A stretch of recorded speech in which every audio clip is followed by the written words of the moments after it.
માત્ર 1000 રૂપિયામાં હરિદ્વાર અને ઋષિકેશની 10 થી વધુ જગ્યાઓ ફરો। જી હા દોસ્તો, આજના વિડીયોમાં હું તમને જણાવીશ કે જો તમે હરિદ્વાર અને ઋષિકેશ જાઓ છો તો જોવાલાયક બધી જગ્યાઓ માત્ર 1000 રૂપિયાના બજેટમાં કેવી રીતે જોઈ શકો છો। હું મારો અનુભવ તમને જણાવીશ જેથી તમે પણ સસ્તામાં હરિદ્વાર અને ઋષિકેશની યાત્રા કરી શકશો। તો મિત્રો, અત્યારે હું ફેમિલીના 5 સભ્યો સાથે ગુજરાત ટ્રાવેલર્સની એસી સ્લીપર બસમાં બેસી હરિદ્વાર પહોંચ્યો છું। સૌપ્રથમ મેં હરિદ્વાર રેલવે સ્ટેશન પાસે જ આવેલા ચિંતામણી આશ્રમમાં 1400 રૂપિયામાં 4 બેડ નોન એસી રૂમ ભાડે રાખ્યો। અહીં રૂમ ખૂબ સારા, સ્વચ્છ અને વિશાળ છે। ખાસ વાત એ છે કે આ જગ્યા ગંગા નદીની એકદમ નજીક છે, જેથી જો ગંગા સ્નાન કરવા જવું હોય તો પણ આ ચિંતામણી આશ્રમ બેસ્ટ છે। રૂમમાં થોડો સમય આરામ કર્યા પછી અમે પહોંચ્યા આશ્રમથી ચાલીને માત્ર 10 મિનિટમાં હરકી પૌડી ઘાટ। આ એ જ ગંગા ઘાટ છે જ્યાં રોજ સાંજે 7 વાગે ગંગા આરતી થાય છે। અમે પણ ગંગા આરતીનો લહાવો લીધો। આ જગ્યાએ ગંગા નદીમાં સ્નાન કરવાનું પણ ખૂબ મહત્વ છે। એવું કહેવાય છે કે સમુદ્ર મંથન બાદ જ્યારે અમૃત નીકળ્યું તો દેવો અને દાનવો વચ્ચે ખેંચતાણ થઈ, જેમાં કુંભમાંથી અમૃતના ટીપા પૃથ્વીના કેટલાક ભાગમાં પડ્યા।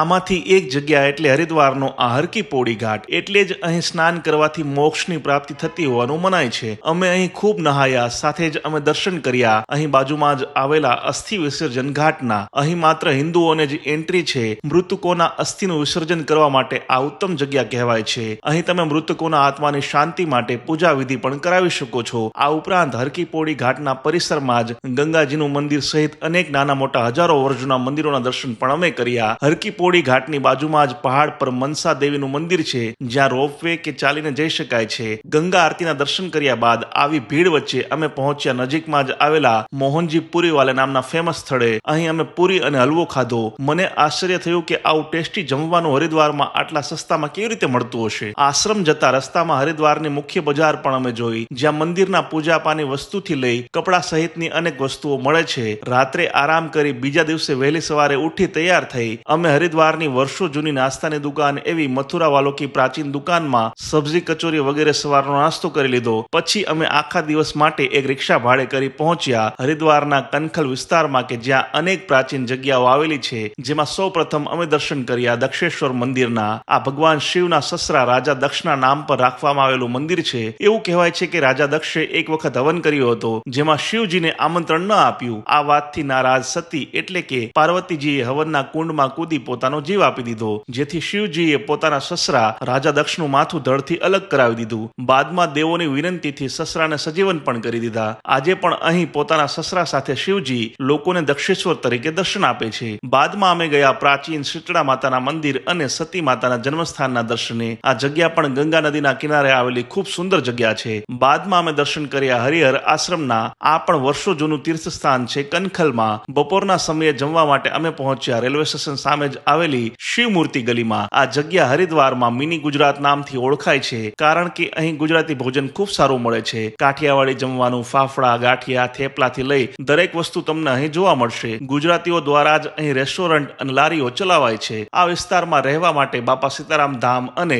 શ્રી ગુજરાતી ધર્મશાળા સહિતની અનેક ગુજરાતી ધર્મશાળા પણ તમને જોવા મળશે। બપોર બાદ અમે પહોંચ્યા ઋષિકેશ જવા। હરિદ્વારથી ઋષિકેશ માત્ર 35 કિલોમીટર દૂર થાય। અહીં રામ ઝૂલા અને લક્ષ્મણ ઝૂલા તો દરેક વ્યક્તિએ જોવા જ જોઈએ। બાદમાં અમે હરિદ્વારનો ફેમસ ગીતા ભવન જોવા ગયા। યોગ અને આયુર્વેદનું આ મોટું કેન્દ્ર છે। અહીં ભક્તો માટે 1000 કરતા પણ વધુ રૂમ છે। વર્ષોથી દેશ વિદેશથી લોકો અહીં અધ્યાત્મની શોધમાં આવે છે। અહીંનું શાંત વાતાવરણ તમને પણ ખૂબ ગમશે। પછી અમે ગયા બાજુમાં જ આવેલા પરમાર્થ નિકેતનમાં। આ પણ ખૂબ જાણીતો અને મોટો આશ્રમ છે। અમિતાભથી લઈ અનેક અભિનેતા અભિનેત્રી અને ટાઇટેનિક ફિલ્મની હિરોઈન કેટ વિન્સલેટ સહિતના હોલિવૂડ સેલિબ્રિટી પણ અહીં આવી ચૂક્યા છે। હરિદ્વારની માફક અહીં પણ રોજ સાંજે ગંગા આરતી થાય છે। અહીં હનુમાનજીની ભવ્ય મૂર્તિ પણ જોવાલાયક છે। અહીં ખૂબ સસ્તામાં તમે ઓર્ગેનિક ભોજન લઈ શકો છો, જે ખૂબ સ્વાદિષ્ટ હોય છે। ઉપરાંત ઋષિકેશમાં ગીતા ભવન પૂરી મીઠાઈની દુકાને પૂરી, શાક અને મીઠાઈ પણ અમે ટ્રાય કર્યા। બાદમાં અમે ગયા પહાડ પર આવેલા નીલકંઠ મહાદેવના દર્શને।